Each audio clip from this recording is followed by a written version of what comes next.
Yes, I do thank the world and educational committees and so on that have caused special ed to become a very visible thing in our schools in America today. And as I said, for a personal reason, when you have an autistic grandson that needs help, you can certainly appreciate the fact that the help is there and wonder what it must have been like back there in the 50s and 60s and 70s.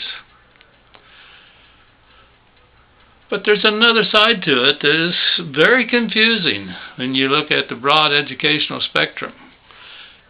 Education, the pundits and the politicians, and, they all talk about, yes, there's nothing more important than the teacher, nothing more important than the public schools.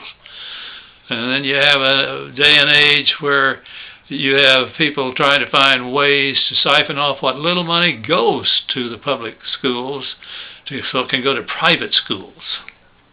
Not good in my opinion at all. But consider this.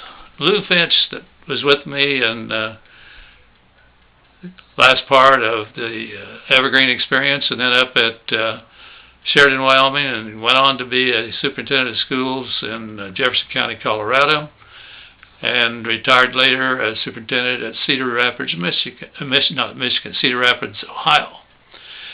While he was at Cedar Rapids, one day I'm just parking my car, and I happened to turn the radio to a different station that I wanted to listen to the next morning, and it was public radio. And I hear Lou's voice. What the heck? And I tune in enough to know that they were quoting him concerning a case that the Cedar Rapids School District took clear to the Supreme Court and lost. So I called Lou up and said, what was all that about? Well, he said, we had a child in our school district that was confined to a bed, and under the way the Special Ed Department of the United States interpreted, I'm sure the state got a little bit involved also. We had to buy a van. We had to widen doors. We hired a full-time aide. Brought this boy to school in his bed. And that was not enough. The parents asked for, and the special ed people said they were entitled to, us employing a full-time nurse. Now, folks, here's the problem. You got the federal government passing laws, you got the Department of Education interpreting those laws and ending up with those kinds of requirements, and I'm not against that kid having a good education and this idea of inclusion in the regular program.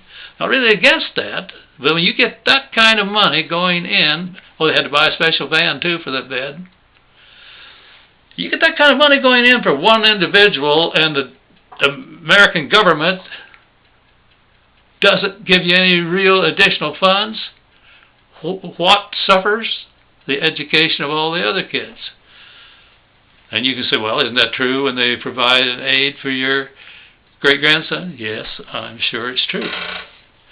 But anyway, I asked Lou, I said, when you guys, your school board and your school lawyer, when you decided to press that case clear on up to the Supreme Court level, what did you expect? Did you think you'd win? No, I said we were advised up and down the line that we probably wouldn't win, but we had lots of support from the State Principal Association, the AASA, and other interested parties trying to say, hey, wait a minute, the federal law doesn't say that. That's how the Department of Education, those liberals, are interpreting it. And he said, we thought maybe that even if we lost, the congressmen would realize that the law they passed is not the law that's being enforced, and they'd clean it up. Well, folks, I can tell you they didn't clean it up. It's still the way it was.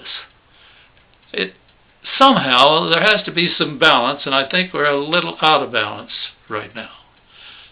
Hooray for special ed, but hooray for funding public education so that you can get the job done.